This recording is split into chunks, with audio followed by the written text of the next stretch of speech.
Muy buenas tardes y bienvenidas a Casa Árabe, bienvenidos también a Casa Árabe, a esta sesión del ciclo Diálogos sobre Sociedades Abiertas, codirigido por Domènec Ruiz de Besa del Ministerio de Asuntos Exteriores, Unión Europea y Cooperación, y Pedro Martínez Avial, director general de Casa Árabe. Como sabemos, los informes de distintos organismos internacionales coinciden en situar a los países de África del Norte y de Oriente Medio entre los más atrasados en materia de igualdad de género, aunque esto difiere según el país y en algunos casos es cierto que se ha avanzado mucho en términos legales. Lo cierto es que las revueltas de 2011, conocidas como Primavera Árabe, no han logrado incorporar de lleno a las mujeres en la vida pública en condiciones de igualdad con los hombres. Muchas se consideran aún ciudadanas de segunda clase. En esto, pues posiblemente Túnez sea uno de los casos, de los pocos casos que representa un caso único en donde las protestas parecen haber conducido a una mejora en la situación de las mujeres. De esto y de otros temas hablaremos hoy con nuestras dos invitadas, dos figuras o estandartes, podríamos decir, del feminismo mundial. Podría llamarlo feminismo árabe, pero no sería del todo correcto. Egipcia, estadounidense, catalana, bereber, urbanas y medio orientales, norafricanas y mediterráneas, con raíces rurales y, eso sí, con los dedos bien puestos en el teclado. Ellas escriben, hablan también, pero escriben mucho y encienden controversias. Se manifiestan por la esperanza, pero también con furia, y hablan sin tapujos. Autoras de El Himen y el Hijab y El Último Patriarca, respectivamente, hoy nos acompañan Mona El-Tahawi y Najat El-Hashmi. Vociferan contra el despotismo y contra el autoritarismo, contra esa obsesión del patriarcado por controlar el cuerpo femenino, y a la vez encausan el camino hacia la definición de la identidad y de la libertad, a veces en clave literaria, pero también apegadas a la realidad en sus crónicas periodísticas. Bienvenidas a Casa Árabe, a este ciclo sobre sociedades abiertas. Vamos a hacer esto de una forma más o menos fluida, con algunas preguntas dirigidas a ambas, otras alguna en concreto. Lo que sí, perdón, a las que están sentados en el pasillo, no podéis estar en el pasillo por temas de seguridad. Entonces tenemos aquí todavía algunos lugares, por favor. Quien vea lugares, por favor, no, es que no podéis estar ahí, nada más. Aquí tenemos 4 lugares enfrente, 5.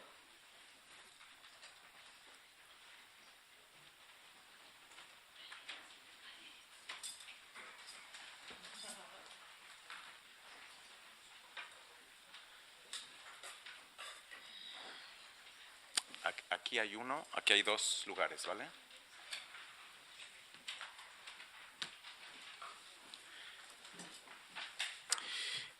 Bien, pues tenemos unas cuantas preguntas. Quisiera además agradecerle a la persona que me ayudó a diseñarlas, que está haciendo sus prácticas ahora en Casa Árabe, Amaya Ruiz. Y la primera pregunta, dirigida a las dos, dice: ¿a qué edad fuiste consciente por primera vez de que como niña o como mujer tu vida estaba limitada por el peso de la tradición? Najat, ¿quieres empezar? Hola, sí. Buenas tardes y gracias por vuestra presencia. Agradecerle a Casa Árabe y Karim que me haya vuelto a invitar a esta casa que cada vez siento como más mía, aunque no sea árabe. Y bueno, respondiendo a tu pregunta, yo creo que hay como una especie de observación de esas desigualdades que hacemos, que hemos hecho todas cuando las hemos visto cuando éramos muy pequeñas. O sea, de hecho, mucho antes de tomar conciencia feminista y de realmente poder darle al cuerpo a ese sentimiento de injusticia que te provoca la situación de las mujeres que te rodean, mucho antes ves esa injusticia, ¿no? Te das cuenta. Yo cuando era pequeña, como vengo de un pueblecito, de un mundo rural, donde el patriarcado es absolutamente desacomplejado porque nadie nunca lo puso ni siquiera en duda, o sea, se expresa con total libertad, sin ningún tipo de límite. De pequeña veía, por ejemplo, cómo había un espacio reservado para las mujeres, que era el espacio doméstico, y fuera de la casa los hombres podían ir y podían circular como quisieran, ¿no? Las mujeres para salir afuera tenían que tener un pretexto para poder salir afuera, tenían que taparse las que eran mayores para poder hacerlo. Entonces, una serie de elementos cotidianos que saltan a la vista, que son pura discriminación y pura desigualdad, ¿no? El que ellas trabajaran en la casa todo el día, que tuvieran que tener todos los hijos que vinieran, ¿no? Toda una serie de cosas que además veías muy claramente que provocaba sufrimiento a estas mujeres, ¿no? Pero lo curioso es que, aunque ese sentimiento, esa reacción ante la injusticia es como casi instintiva cuando una es pequeña, la educación y la cultura se encarga de que normalices todas esas situaciones y que las acabes interiorizando como, bueno, es normal que las mujeres coman después de los hombres. Es normal que ellas no puedan salir y ellos sí. Es normal que cuando un hombre sale no tenga que decir a dónde va y una mujer tenga que ir escoltada con algún miembro hombre de la familia, aunque sea un niño pequeño, ¿no? Entonces eso lo observas, te educan en en ir interiorizando como algo normal todo eso, pero luego cuando eres tú la que empiezas a necesitar, pues, no sé, cosas muy básicas para ti misma, es cuando te das cuenta realmente de que eso es algo muy profundo, ¿no? Y que cuesta mucho de mover.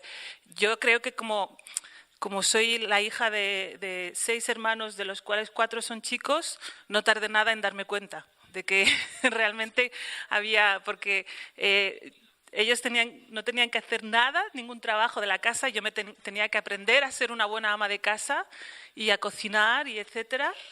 Y luego ellos podían salir y yo no podía salir. Bueno, cosas como muy, muy concretas que a mí Pero bueno, al final resultó que ahí yo creo que se estaba como... bueno, el hecho de que a mí no me dejaran salir acabó siendo determinante para el hecho de que me haya convertido en escritora. O sea, cuando mis hermanos lo dejaban salir, a mí no me dejaban salir, me quedaba en la casa aburridísima, no sabía qué hacer y acababa leyendo y luego empezando a escribir. Y como eso parecía algo muy poco peligroso, muy inofensivo, pues nadie se encargó de decirme que no escribiera o que no leyera. Y mira, al final.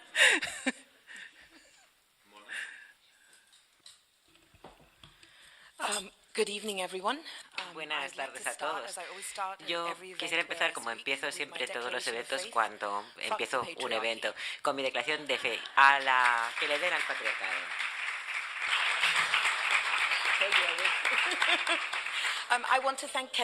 Quiero dar las gracias a Karim, a Casa Árabe, a Amjad y a todos por venir aquí. Es mi primera visita a España y estoy encantada de estar aquí. Gracias a Blanca y a Captain Swing por traerme aquí y publicar el libro en España. Espero que esta sea la primera de muchas visitas. Alguien me dice hola, me está saludando con la mano. Pues hola. Bueno, pues creo que digamos, este descubrimiento que uno que le llega a una me pasó a mí también y desde luego se lo comenté hace un par de noches en Barcelona allá. Yo me mudé a Londres con mis padres cuando tenía 7 años. Mis padres se habían conocido en la Facultad de Medicina en el Cairo y a los dos les dieron becas del gobierno egipcio para sacarse el doctorado en medicina en Londres. Así que nos fuimos, se fueron mis padres, los dos, así que llegamos en el momento en el que estaba en pleno auge la segunda oleada feminista y mis profesores, la mayoría eran mujeres blancas, inglesas, y me preguntaban siempre, ¿y en qué trabaja tu padre? Y yo en aquella época no entendía muy bien por qué me preguntaban eso. Y ahora sí, echando la vista atrás, veo qué es lo que se me sugería. Se sugería que era mi padre el que hacía algo lo suficientemente importante como para que nosotros hubiéramos venido a vivir al Reino Unido desde Egipto y le habíamos seguido.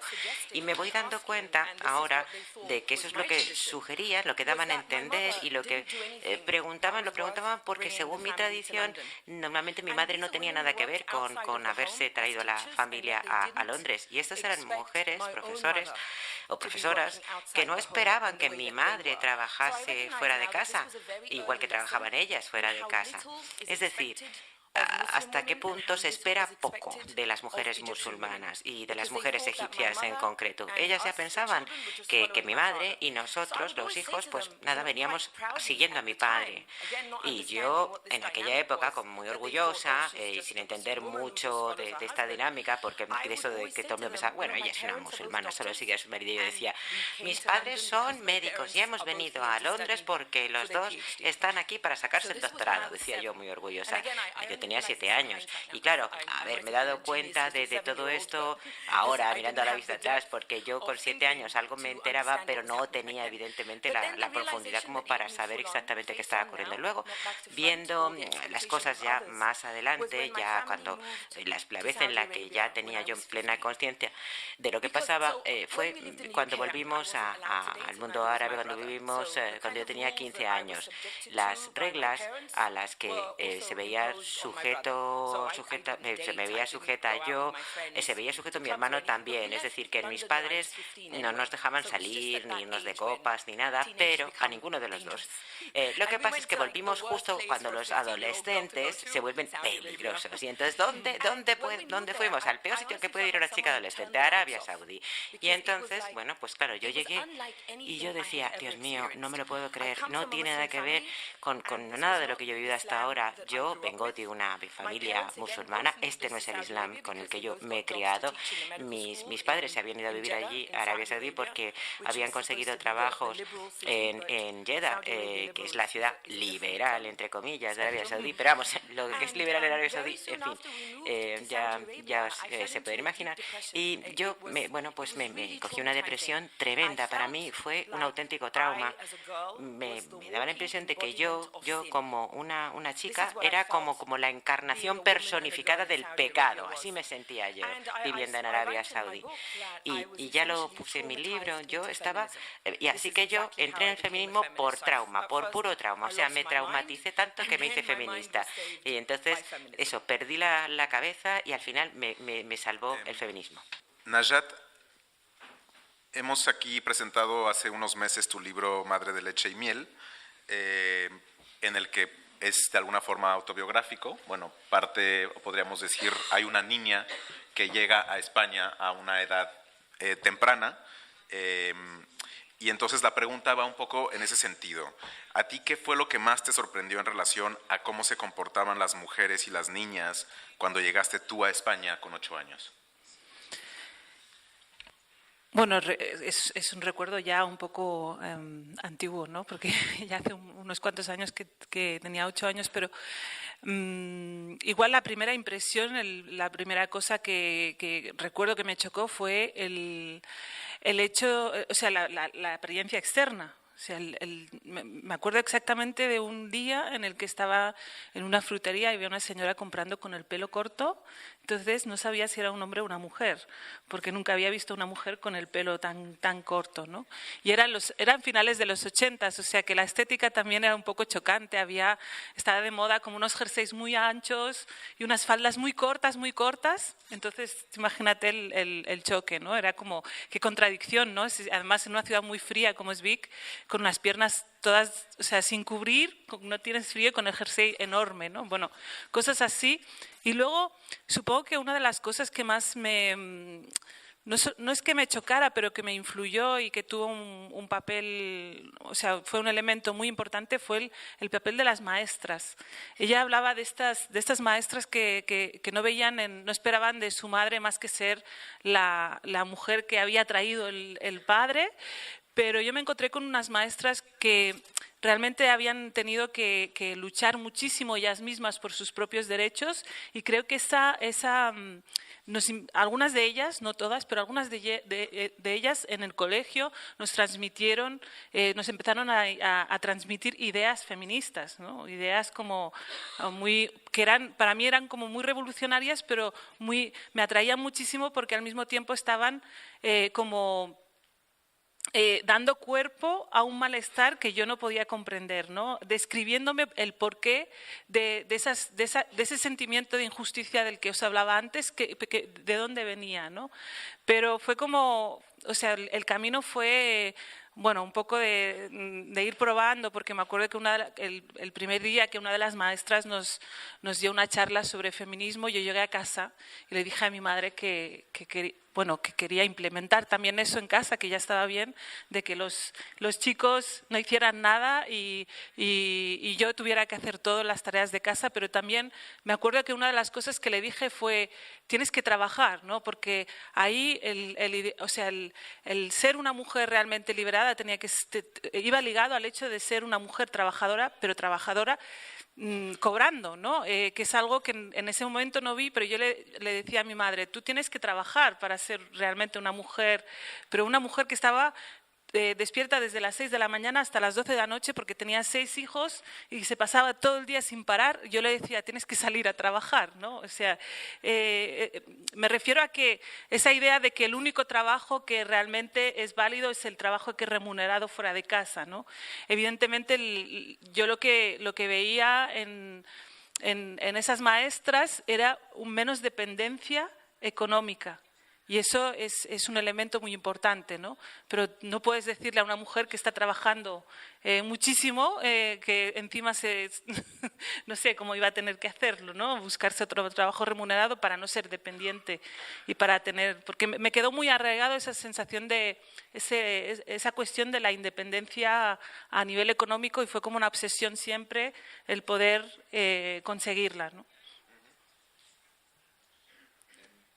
Mona, en tu libro, el himen y el hijab, escribes sobre esa conmoción, ese shock que supuso trasladarte de Arabia Saudí a Arabia Saudí, que nos acabas de contar, ¿no? Y la opresión que sentías en todo momento. Pero ¿cómo recuerdas el primer cambio que tuviste, que fue de Egipto a Reino Unido? ¿Y crees tú que esa conmoción, que ese shock hubiera sido menor si te hubieras trasladado de Egipto a Arabia Saudí sin pasar por el Reino Unido?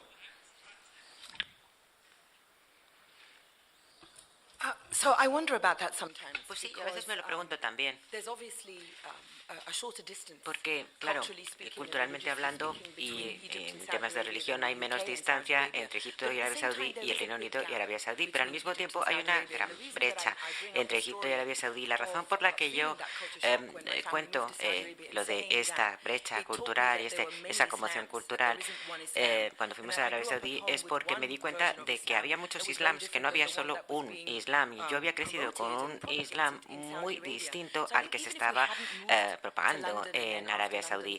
El haber pasado por Londres, luego por Glasgow en Escocia y luego Arabia Saudí, pues realmente todavía supuso una muchísimo mayor conmoción, porque Arabia Saudí es muchísimo más conservadora que Egipto. La segregación en Arabia Saudí no existe en las grandes ciudades de Egipto, a lo mejor en las zonas más rurales puede que sí que haya esa segregación por sexos, pero esa segregación por género en Arabia Saudí está en todas partes, en todos los aspectos de la vida. Yo creo que hubiera seguido de todas maneras siendo una conmoción, pero Cuando llegué allí yo tenía 15 años, tampoco era tan mayor y no es tanto porque me hubieran impactado tanto los valores británicos, sino, no lo sé, realmente algo me debió afectar porque cuando sufrí esa conmoción al llegar a Arabia Saudí, es porque, como dice Najat, uno tiene una conciencia feminista, aunque no lo sepa, aunque no lo sepa de todo todavía.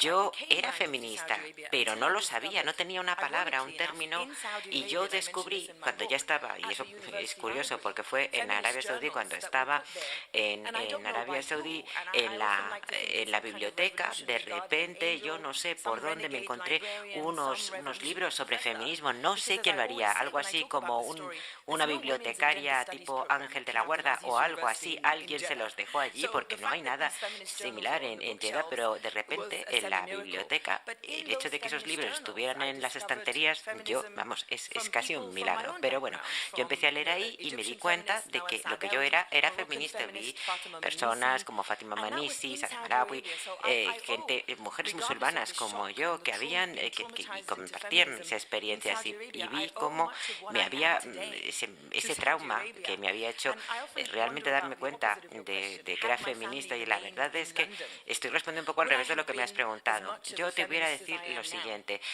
si yo me hubiera quedado en Londres en vez de irme a vivir a Arabia Saudí, ¿hubiera sido tan feminista como soy ahora? O a lo mejor si me hubiera quedado en Londres, a lo mejor me hubiera casado, si hubiera sido médico, hubiera tenido niños y ya está.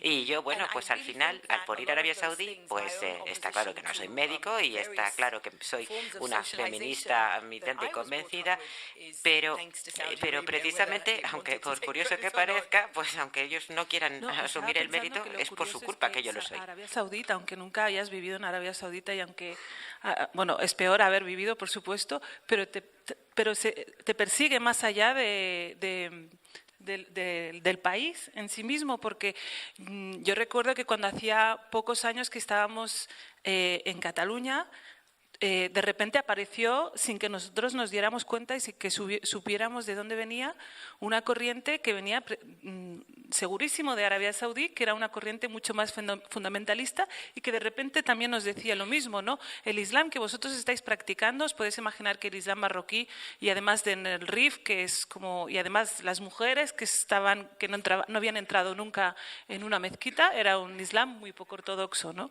Pues hasta ahí, hasta el interior de Cataluña, vino a parar Arabia Saudí a través de unos personajes que llegaron ahí con sus barbas largas, con sus túnicas largas, y nos empezaron a prohibir cosas que nuestras familias nunca nos habían prohibido. Y sobre todo las mujeres, con una obsesión enfermiza por controlar los cuerpos de las mujeres.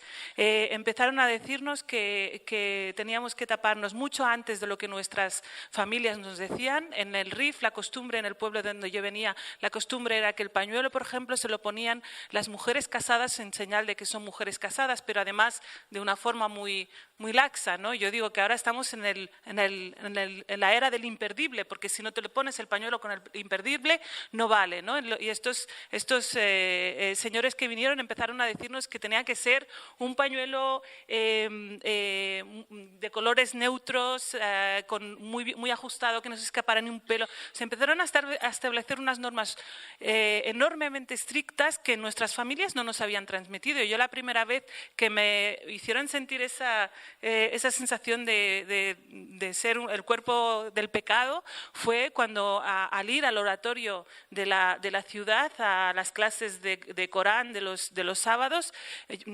tenía 8, 9, 10 años, no recuerdo, igual 9, 10, con una falda por encima de la rodilla, y el que nos daba las clases hizo que me volviera a casa a cambiarme, porque así no podía vestir una niña de 8, 9, 10 años, ¿no? Entonces, aunque no vivas en Arabia Saudita te persigue por el mundo. Donde haya musulmanes te persigue y te viene a decir que tu forma de entender el Islam es incorrecta y que la suya es la correcta. Y sobre todo a las mujeres, Pues sí, la expansión del salafismo, ¿no?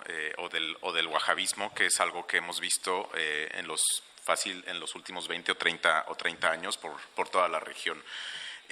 Ambas habéis decidido cuestionar a la figura patriarcal tradicional, cuestionar o atacar o realmente poner el dedo en la llaga, ¿no? Najat, sobre todo a través de la novela, aunque también escribe en el periódico de Cataluña, y Mona relatando historias reales e incluso personales. Sin embargo, parece que estos intentos están dirigidos o por lo menos están teniendo más repercusión en sociedades occidentales que en las propias sociedades árabes. Es cierto que el caso de Najat es diferente porque realmente no escribes para una sociedad marroquí, ¿no? Pero ¿hasta qué punto el hecho de vivir en sociedades más abiertas ha afectado la repercusión de vuestro mensaje? Mona.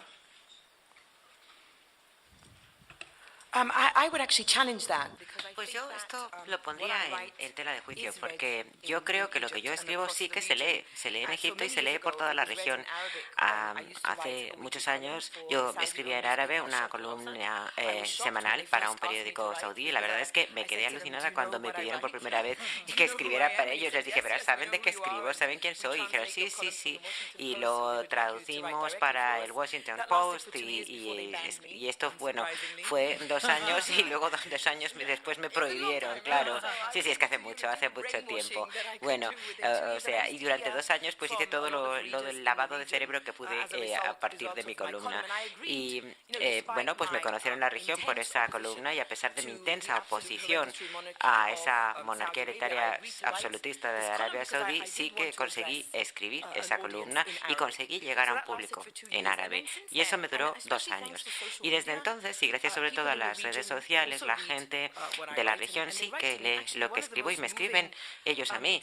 Y uno de los ejemplos más emocionantes que me llegó pues muy poco después de que empezaron las protestas en Argelia. Una argelina me escribió cuando salió el himen y el hijab y me mandó una foto de uno de los iconos de la guerra, de la independencia argelina contra la ocupación francesa y me dijo, te mando esta foto porque esto es un recuerdo de nuestras antepasadas, las heroínas feministas.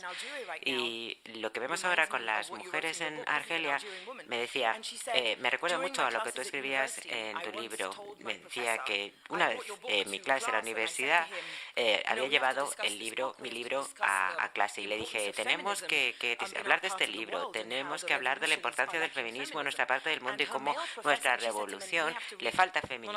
Y su profesor, y le dijo, profesor, ¿se ha leído usted el libro de Mona El-Tahawi? Y el profesor de la universidad le dijo, el feminismo no tiene nada que ver con la revolución. Y precisamente de eso va mi libro. Por eso digo yo que mi declaración de fe es que le den al patriarcado. Y bueno, pues precisamente esta mujer argelina decía precisamente que ese es el mensaje de mi libro, que la revolución es feminista o no será. Y precisamente cuando va a Argelia y va a alguna clase en la universidad, se encuentra precisamente con el tipo de patriarca que sale en mi libro, porque no es solo el patriarca del Palacio Presidencial, es el patriarca de las aulas, el patriarca de la calle, en casa, en el dormitorio. Hay que derrocar a todos esos dictadores. A algunos me odian, a otros les encanto, me encanta polarizar opiniones porque así por lo menos tienen una opinión de mí. Y aparte de la zona de Oriente Medio y Norte de África, hay marchas de la mujer en todo el mundo. En el Día de la Mujer hubo marchas por todo el mundo. Hubo una precisamente en Kuala Lumpur, en Malasia, precisamente, y me mandaron fotos de las mujeres que llevaban pancartas en esa marcha, en esa manifestación, con citas literales de mi libro, y eso realmente me emocionó. Yo creo que cada una intentamos entender lo que nos pasa desde donde estamos, ¿no? Entonces, yo nunca he tenido la pretensión de entender lo que pasaba en Marruecos, lo que pasaba en el mundo árabe en general, porque no creo que sea ese mi objetivo, sino que es simplemente entender lo que significa ser hija de la inmigración marroquí musulmana en España, ¿no? Entonces, pero no puedo hablar de eso sin entender todo lo que está detrás y todo lo que viene dado por nuestros orígenes, que es mucho más complejo de lo que nuestras familias nos transmiten, ¿no? Entonces, o sea, es como que no existe realmente esa frontera entre si te leen aquí o te leen allá. Evidentemente yo estoy escribiendo aquí, entonces espero que mis lectores me lean aquí. Si luego los libros cuando son traducidos, etcétera, pues se pueden leer. Pero yo creo que lo importante es recordar que cuando se hacen este tipo de reflexiones y de camino, ¿no? Este camino hacia la comprensión de lo que significa realmente el machismo que hemos vivido cada una de nosotras, cada una hemos tenido la sensación de estar muy solas, ¿no? De estar cada una muy solas porque yo pensaba que lo que me pasaba era porque venía del RIF, el RIF siempre, o sea, ¿no? Siempre hay como una construcción también sobre eso, de que es mucho más machista, etcétera. Entonces, yo creo que lo que es muy importante y muy poderoso es ir descubriendo cómo otras mujeres estén viviendo en países árabo-musulmanes o estén viviendo en países occidentales, están intentando dar respuesta a ese malestar, ¿no? Yo recuerdo perfectamente también ese descubrimiento de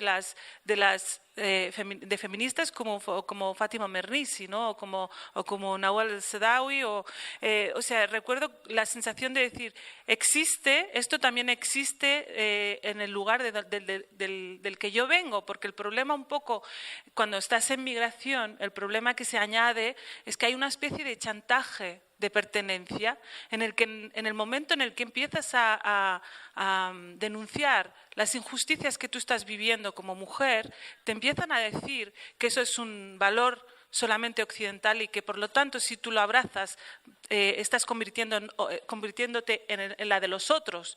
Y entonces se te expulsa directamente del grupo de pertenencia, ¿no? Y eso pasa continuamente y es... bueno, hay que desmontarlo también, ¿no? No me vale el chantaje de la pertenencia, ¿no? El otro día leía una frase de Kamel Daoud, era muy impactante, porque evidentemente la cuestión más conflictiva siempre acaba siendo la cuestión de la sexualidad, de la libertad sexual, ¿no? Yo creo que es uno de los terrenos en los que hemos tenido que luchar más y donde es más difícil, ¿no? Abordar públicamente. Pero esta frase de Kamel Daoud que decía, el orgasmo no es una conspiración de Occidente, el orgasmo no es una conspiración de Occidente, la sexualidad, la libertad sexual, la libertad en mayúsculas no es propiedad de Occidente. Que nosotras la reclamemos no significa que estemos renegando de nuestros orígenes, simplemente queremos justicia y igualdad, ¿no? No creo que, pero entra en juego, en migración entra en juego muy fácilmente ese chantaje de la pertenencia. Cuando las mujeres árabes hablan de la opresión que sufren en estos países, en los países árabes, muchos las acusan de dar armas a los islamófobos, que a menudo se escudan, en la opresión que sufren las mujeres árabes. No sé si me explico. Sí, perfectamente. ¿Qué contestáis a eso?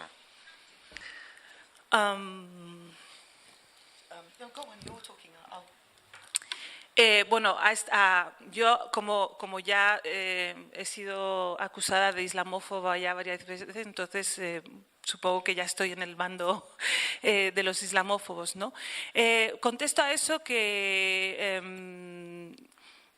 no van a ser los racistas de ultraderecha los que vayan a hacerme renunciar a mis derechos como mujer. O sea, no por prevenir el racismo voy a renunciar a mi lucha como mujer, ¿no? Que ese es exactamente el resultado. O sea, si tú tienes que pensar en la reacción de los islamófobos, que por otra parte no necesitan no necesitan elementos reales para tener excusas para ser islamófobos o ser racistas, no les hace falta, se inventan la historia. Lo vemos con Vox, se están inventando la historia de España, se están inventando cualquier cosa. No nos necesitan a las mujeres de origen musulmán para legitimar sus prejuicios, ¿no? Entonces, yo creo que hay que ir que hay que estar muy precavidas para que no sean los racistas los que ahora nos silencien, los que nos tapen, o sea, no podemos reaccionar a lo que ellos están diciendo, porque la lucha feminista es válida independientemente de dónde seas y de cuál sea tu religión. Y otra cosa que tengo que decir es que como feminista, el machismo que yo he vivido, el patriarcado que he vivido, tiene una raíz en las tradiciones, en la cultura, etcétera, pero tiene una raíz muy importante en la religión. Entonces, yo personalmente he llegado a un punto en el que no puedo hacer esa confrontación feminista si no lo hago también con la religión. Entonces, a mí que no me vengan a decir que es que vamos a reinterpretar los textos sagrados y ahora vamos a desarrollar un nuevo feminismo religioso, etcétera, etcétera, porque eso al final siempre acaba teniendo el resultado de que la libertad que tenemos es limitada. O sea, siempre está limitada dentro de hasta dónde podemos estirar esa interpretación de los textos. Y además es que hay mujeres de origen musulmán que no son creyentes, otras que quieren practicar su religión de una forma distinta a como se está diciendo desde ciertos sectores, y hay mucha diversidad, y yo creo que lo único que puede garantizar que esa libertad sea realmente para todas, es que la religión quede fuera del marco. Que la religión quede fuera del marco. O sea, mientras estemos dentro de los textos religiosos, siempre nos vendrán a sorprender, o sea, vendrá a rearmarse ese machismo en nombre de Dios. En nombre de Dios. O sea, Dios yo creo que se tiene que quedar en la espiritualidad de cada uno, en la casa de cada uno, y el feminismo tiene que ocuparse de las mujeres y de sus derechos y de su igualdad. Si hay un elemento que es discriminatorio para la mujer y viene dado por el tema religioso, lo siento, no voy a aceptarlo, aunque sea la religión. O sea, no voy a aceptarlo. Me da igual que sea el Islam. O sea, yo, como feminista, no puedo aceptar que tenga que heredar la mitad que mi hermano. No puedo aceptar no poder tener relaciones sexuales fuera del matrimonio. No puedo aceptar no poder casarme, no poder emparejarme o no poder tener relaciones con quien quiera y cuando quiera. No puedo aceptar que mi cuerpo sea siempre un problema y un conflicto en el espacio público, en el espacio doméstico, y que siempre sea yo la que tenga que estar encargándome de no provocar el deseo de los hombres, ¿no? Entonces, todos esos elementos, desde un punto de vista feminista, nos tenemos que confrontar con eso. Si no nos confrontamos con eso, la libertad de las mujeres musulmanas será siempre una libertad limitada. Uh-huh. Bueno, y sin duda...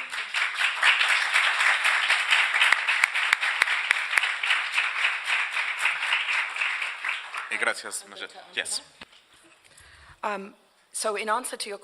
Para responder a tu pregunta sobre los islamófobos en especial, Donald Trump me ha facilitado tanto la vida, porque yo precisamente dije que Donald Trump era el ejemplo perfecto de lo que hace que sea necesario el feminismo. Él es de verdad la imagen perfecta de lo que es el patriarcado, el emblema del patriarcado. Hablamos de mujeres de origen musulmán o mujeres que han pasado por la misma experiencia que Najat y yo. Bueno, es como si nos dijeran, estamos entre la espada y la pared. Y la verdad es que casi más es un triángulo, porque tenemos una islamofobia xenófoba que quiere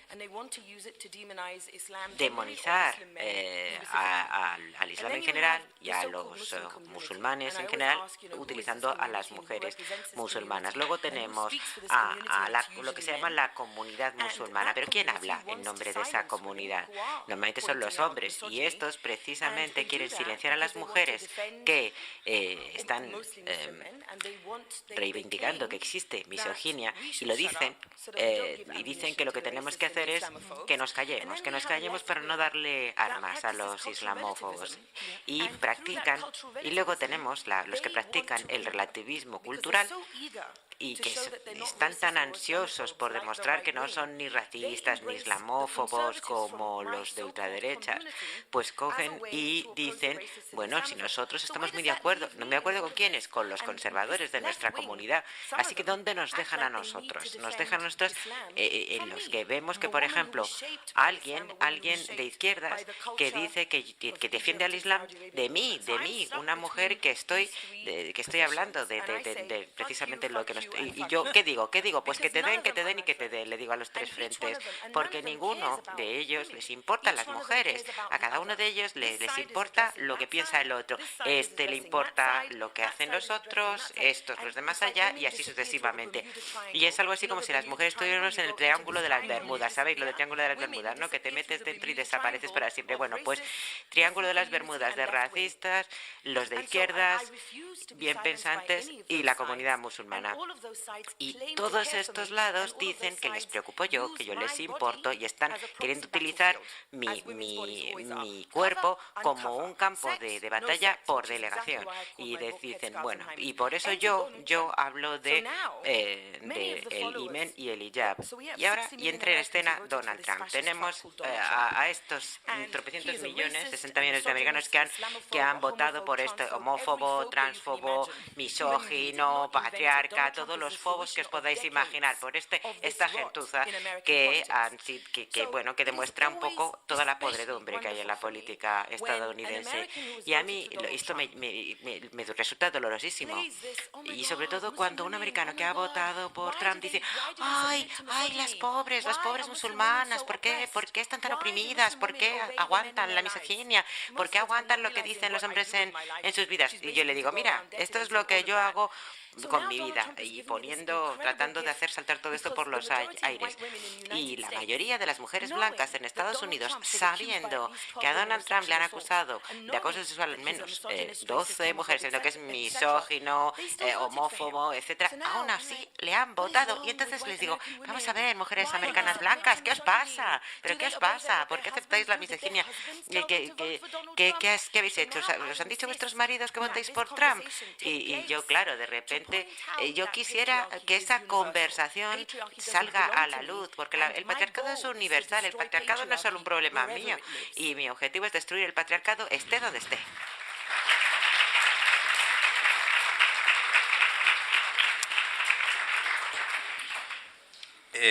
Feminismos, religión y laicidad es el título de esta conferencia y no feminismos islámicos, justamente porque creo que ninguna de las dos abraza esa identidad claramente. Cada vez hay más mujeres de países musulmanes o de origen musulmán luchando por la igualdad y sin embargo los más conservadores siguen tachando al feminismo como una importación de Occidente, y lo acabas de mencionar hace unos minutos, Najat, que no tiene cabida en la tradición árabe, que eso que eso es realmente un fruto, el fruto de algo que se ha traído de fuera. Mona, tú en tu libro, El himen y el hijab, hablas de lo importante que fue para ti encontrar referentes árabes justamente en este sentido. Ya las ha mencionado brevemente algunas, Najat, gente como Nawal el-Saadawi, Hod el-Sha'rawi también. ¿Cómo sentís vosotros ahora con respecto a esos referentes? ¿Creéis que os habéis convertido o estáis en vías de ser vosotras esos referentes? You first. You want to go? Oh, okay. Yes. Pues sí, creo que Najat y yo somos los nuevos iconos. Y lo digo muy arrogantemente, orgullosamente y con mucha seguridad de mí mismo, porque todas esas cosas nos corresponden, porque hemos luchado, vamos, que te crujes hasta llegar aquí. Y la verdad es que yo me llamo a mí misma una giganta del feminismo, vamos. Y lo digo, vamos a ver, lo digo un poquito en plan de broma, lo de la confianza y el feminismo, porque las mujeres como feministas, tenemos que estar ahí y asumirlo, y asumir y tener la seguridad en nosotras mismas de decirlo. Un ejemplo, el año pasado fui al Reino Unido, a Bradford, a dar una conferencia. Bradford es una ciudad muy de clase obrera, con una gran población musulmana, con mucho fundamentalismo religioso y al mismo tiempo también con mucha extrema derecha y xenófoba. Vino una mujer a entrevistarme desde Manchester para su podcast, que se llama algo así como Dos chicas morenitas o algo así, y me dijo: oye, eres la primera mujer morena cuyo libro me he leído y que ha forjado mi feminismo, y tiene veintitantos años, tenía 22 años así, y les dije: pues mira, significa mucho para mí lo que me has dicho, y me dijo: por favor, escribe un libro entero sobre sexo, que ese es el capítulo que más me gustó. Y le dije: bueno, pues con mucho gusto, y eso lo tengo en puertas. Y bueno, pues hablamos también del feminismo, y hablamos porque tenemos la misma procedencia, y hablamos también mucho de los hombres, porque a mí me encanta, porque yo muchas veces digo: a mí que le den a los hombres, porque yo, o sea, a mí me importa un rábano, yo lo que quiero es luchar contra el patriarcado. Si los hombres quieren ayudarme, bien, y si no, estarán en mi camino, que se preparen. Y bueno, pues cuando salí de gira para mi libro, fui a un pueblo que está, se llama Zazi, el norte de Egipto, dominado por los hermanos musulmanes, por la ciudad de los hermanos musulmanes al norte de Egipto, y me escribe, muy conservadores, y me escribe una estudiante, una chica de ingeniería de 19 años. Bueno, ya sabéis, la conferencia, los TED Talks, ¿sabéis, no? Pues TEDx son cuando tienen eventos TED, tipo TED localmente, y entonces se pide la licencia para tener un TEDx, y se puede tener TEDx Madrid, TEDx Barcelona, a veces es TEDx tal universidad. Esto era el TEDx, y bueno, a mí me encantó el TEDx y bueno, en esta ciudad tan conservadora, mi madre me decía: ¿estás segura? A ver si te detienen cuando vayas o te van a atacar los hermanos musulmanes. Y luego tenía a mis amigas, que se van las ultras, que son muy ultras defensoras, que dicen: sí, como tocáis a Mona, vamos, os pasamos Y así que me dijo: bueno, pues venir a hablar en nuestra universidad, me dijeron, porque nuestra comunidad, me decía esta chica, necesita alguien que mueva las cosas. Y yo fui allí donde está estudiante de ingeniería de 19 años, y les dije: bueno, yo quiero que sepáis lo dificilísimo y lo muchísimo que hemos luchado para poder venir aquí, porque normalmente en Egipto tienes que dar todos los nombres de los ponentes antes de empezar una conferencia para dar la autorización, y aprobaron todos menos el mío, y estaba orgullosísima. Y fuimos: queremos Mona Eltahawy, queremos a Mona Eltahawy, queremos a Mona Eltahawy. Al final el ministerio dijo: venga, pues puede hablar, pero le dijeron a esta chica de 19 años: sabemos dónde vives y sabemos dónde te podemos encontrar si viene Mona Eltahawy. Y yo te lo digo, me dijo ella, te lo digo, me dijo ella, no para que me tengas piedad de mí o de lástima, sino para que sepas lo importante que es para mí el que tú vinieras, para que sepas que todas esas mujeres ahí luchando por destruir el patriarcado.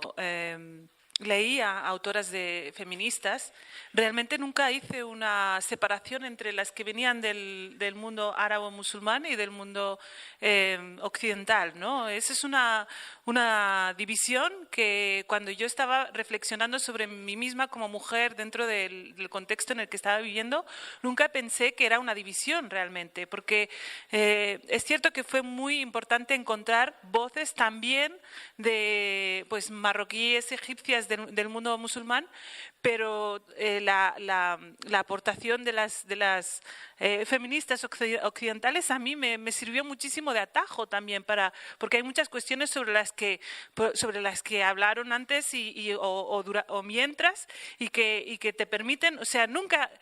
Yo creo que hay que acabar con esa idea de que el feminismo tiene que estar dividiéndose en distintos feminismos y que cada cual se coja el suyo con su apellido, porque creo que estamos hablando de lo mismo. La cuestión fundamental fundamental no es qué feminismo, ni qué representación o qué representatividad. Yo estaba pensando, ¿desde cuándo el problema del feminismo es la representatividad? Si cada una de nosotras nos decimos feministas tal o feministas tal cual, ¿no? El problema del feminismo sigue siendo el de siempre, que es el machismo. El problema que yo tengo como mujer tiene que ver con el machismo, no con el feminismo, ¿no? Entonces me da igual la etiqueta que se le ponga, ¿no? Bueno, no me da igual, pero quiero decir que nunca, menos feminismo islámico, por favor, nunca pensé que lo que estaban reclamando, las mujeres occidentales no fuera también para mí. ¿No? Cuando leo, por ejemplo, a mí hay una feminista española que me gusta muchísimo porque creo que tendría que estar ahora en todos estos debates, que es Amelia Valcárcel, que es una filósofa de raíz ilustrada que separa la religión de lo, o sea, para mí ese es un referente también, ¿no? ¿Por qué no va a ser mío si lo que está diciendo me vale a mí, ¿no? Y de repente el debate se ha convertido un poco en los últimos tiempos en esa cuestión, ¿no? De qué feminismo. No, es que no hay qué feminismo, es cuál es el problema del machismo en cada lugar, ¿no? Porque en cada lugar se expresa de forma distinta, ¿no? Entonces, una de las cosas más, creo que más relevantes cuando hay mujeres como nosotras que salimos a la esfera pública a hablar de estas cuestiones, es que de repente sacamos lo que está muchas veces detrás del umbral de la puerta y que todo el mundo nos dijo que no se podía sacar desde fuera de casa, fuera del dormitorio, lo estamos sacando afuera, ¿no? Yo creo que ese es un paso muy importante para que no haya cuestiones que nos digan, porque esa es otra forma también en la que se silenció mucho esa voz, ¿no? Ese instinto de feminista, aunque no sepas la palabra feminista, ¿no? Ese reclamar la justicia. Es una forma de acallarla también. Decir, esto se queda de puertas adentro. Esto se habla en el interior de las casas y muchas veces ni así, ¿no? Porque yo recuerdo durante muchos años no hablar siquiera yo misma, más que escribiendo y más que con personas de mucha confianza sobre realmente lo que me estaba generando el mayor malestar de todos, ¿no? Entonces, romper esos muros, ¿no? Y sacar a la opinión pública, ¿no? Y claro, la opinión pública es para todo el mundo, ¿no? Y ahí lo gratificante es ver cómo, igual que nosotras encontramos esas autoras que nos iluminaron de repente, pues el que nosotras saquemos estos temas ahora en el debate público también puede ser útil para quienes están viviendo esa experiencia en propia carne en un momento de mucha más oscuridad, ¿no? Porque realmente es un proceso, yo creo que hay que admitir, muy largo y muy doloroso. Para mí ha sido muy doloroso realmente el llegar al punto de decir, bueno, me enfrento con todo esto, no acepto nada de lo que aquí rige, ¿no? De lo que rige todo ese sistema, ¿no? Es doloroso porque realmente se paga un precio muy alto, se paga un precio carísimo, se paga con la expulsión, con la soledad, con una soledad muy importante, pero esa soledad para mí, se me hace como menos dolorosa cuando encuentro a chicas o mujeres que están en los debates, sea como lectoras o como no lectoras, que están expresando, aunque sea en un petit comité y un poco medio a escondidas, ese mismo malestar que yo viví también cuando adolescente en la más absoluta soledad, ¿no? Bueno, aprovecho para comentar que aquellos o aquellas que se hayan quedado fuera, si conocéis gente que no haya podido asistir a hoy esta conferencia, estamos grabándola y la podéis recomendar. En un par de días estará en el canal YouTube de Casa Árabe para que puedan, pues, precisamente beneficiarse de las palabras de nuestras dos invitadas. Quería hablar, antes de muy pronto dar la palabra al público, de las llamadas primaveras árabes o los levantamientos populares, las protestas, como quieran llamarlos, de 2011, ¿no? Que parecía que iba a ser un punto de inflexión en la revolución de las mujeres, en gran parte tu libro ha sido, o este libro por lo menos, ha sido motivado por esos movimientos, y yo no sé si en muchos casos ha empeorado la situación a consecuencia de lo que se llama la contrarrevolución, ¿no? O la represión que le siguió a estos movimientos. Tú lo has vivido realmente mucho más de cerca, Mona, que Najat, pero bueno, también sin duda las protestas del RIF posteriormente no son nada ajenas a tu entorno, ¿no? Pero ¿cómo ves ahora la situación post primaveras?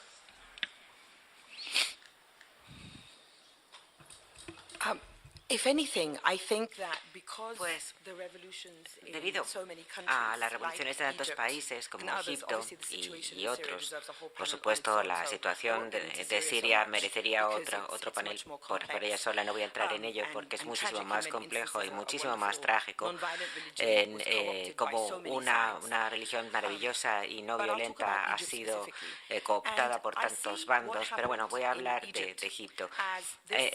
Lo que ha ocurrido en Egipto, esta revolución de la que yo hablo, en la que hombres y mujeres se levantaron contra el dictador del Palacio Presidencial, fue maravilloso. Pero desde entonces, ya desde los medios de fuera de Egipto, tanto como el discurso en el propio Egipto, mucho se ha centrado en lo que se llama la revolución, entre comillas, puramente política. Todo es político, claro que sí, cómo he visto, cómo follo, cómo vivo en general. Pero yo hablo de una revolución que trata de derrocar al régimen, porque la gente lo que quiere es que caiga el régimen. Nosotros no conseguimos que cayera el régimen, conseguimos que cayera el mascarón de proa, Hosni Mubarak, pero todo el mundo sigue luchando por una fracción de ese poder, por una pieza, un trozo del pastel, y seguimos divididos entre esos dos bandos en Egipto. Yo rechazo los dos, eso es en cuanto al resultado de la revolución. Y eso a mí no me interesa mucho, que digamos, a mí me interesa mucho más la revolución sexual y la revolución social. Y en ese ámbito sí que han cambiado las cosas, y han cambiado por una razón, sobre todo, y es que cuando la gente se levantó contra ese dictador en el Palacio Presidencial, incluso aunque uno no saliera a la calle, veía a la gente diciéndole no a la autoridad. Y eso es revolucionario, porque ahí es cuando uno cree, pues tengo derecho yo también a decir que no a la autoridad. El decir no a la autoridad en Egipto, pues se puede decir también no a la autoridad de la familia, de la policía, de la mezquita, de la iglesia, tantas cosas que estaban así enclaustradas en Egipto. Y además, en ese sentido, en la propiedad, el dominio de nuestros propios cuerpos. Mi madre es una de 11 hermanos, mi padre uno de 8 hermanos. Cuando se conocieron mis padres, yo les preguntaba a mis padres cuando estábamos fuera, bueno, ¿y qué han hecho la familia? Bueno, la mayoría de la familia, algunos miembros de la familia sí que fueron a las manifestaciones, a las protestas, pero la mayoría no.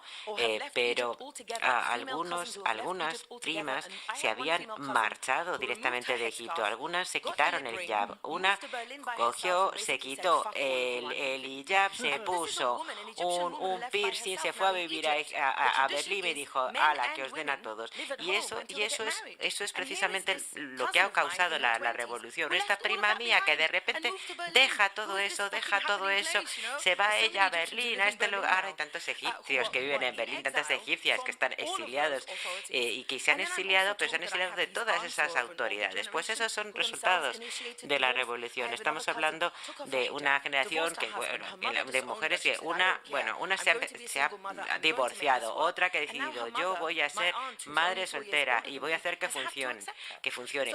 Y su propia madre pues lo tiene que aceptar.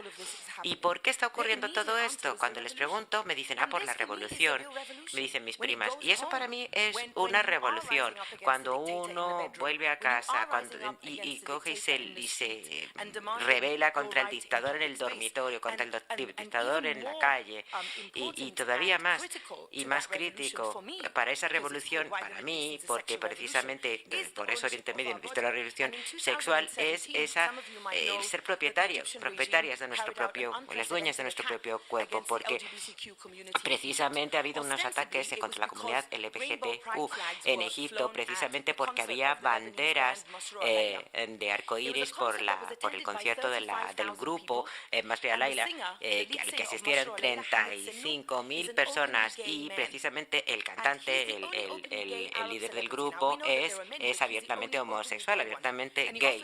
Hay muchos más, evidentemente, abiertmente, pero no con tanta prominencia. Tenemos a Safo, que también es gay, tenemos y él lo declara abiertamente. Así que el régimen cogió y detuvo a varios miles de hombres, de gays, a los que les sometieron a test anales, una forma de tortura, y eso es homofobia en Egipto, y eso fue uno de los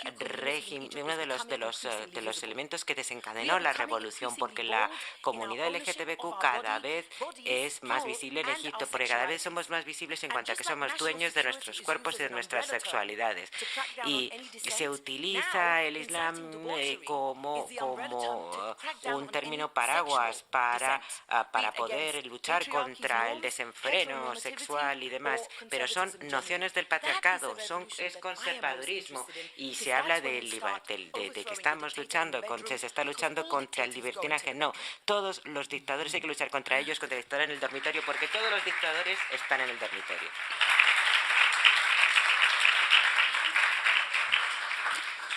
No, yo evidentemente no he vivido directamente la revolución, pero sí que fue interesante la reacción que tuvimos aquí frente a las revoluciones, porque de repente,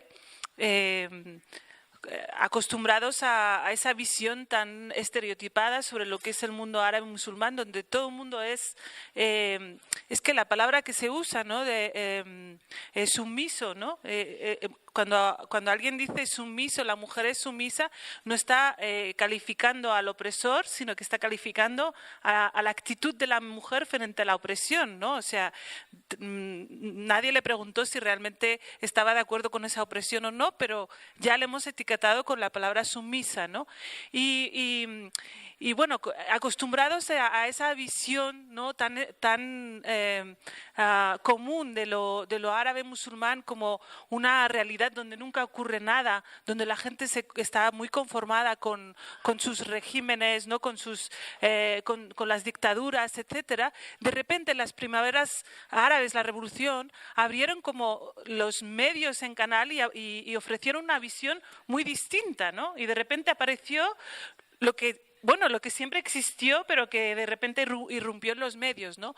Pero aún así hubo a pesar de que la realidad se estaba viendo en los medios, muchas de las opiniones que yo escuché en ese momento fue: bueno, pero esto no va a durar, esto es nada, seguro que vendrá, porque esta gente no cambia nunca, ¿no? Estos países nunca cambian, ¿no?